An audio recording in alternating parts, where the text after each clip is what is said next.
As you said, woke is like a perversion of compassion. That's a great way of putting it. And like one example, the left, for example, often treat denying children, quote unquote, gender affirming care and sexual education as a hate crime and parental abuse.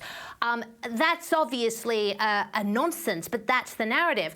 What advice do you have for parents on cutting through that narrative?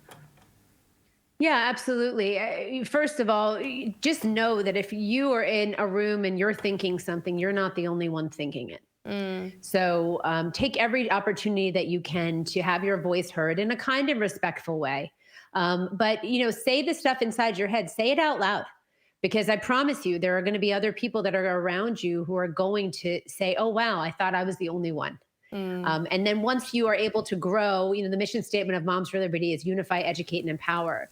And that's truly what we've done. Unify people, bring people together, and then get educated on the issues so that you can have a real conversation. You played that clip of me with Joy, and Joy wanted to try to catch me. She said I had to be an expert. I was an expert in the book because I knew what happened in it and I should know the author's name. Well, the truth of the matter is that the author's name is George, but he actually goes by his middle name in the book, Matt. And so, Joy was, again, playing a game with me on air. And so I participated as best I could.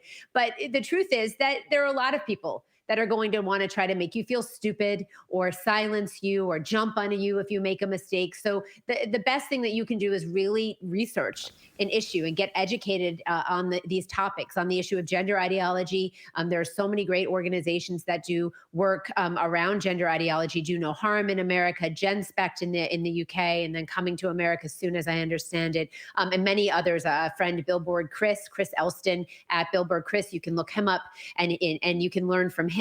And that's really it. You're the best expert for your child. If your child's dealing with gender ideology, the truth of the matter is, if they're dealing with gender confusion, you need to parent that like you would any other mental distress that your child would be dealing with. And your parental rights do not stop at the classroom door. So do not let anybody tell you that they do.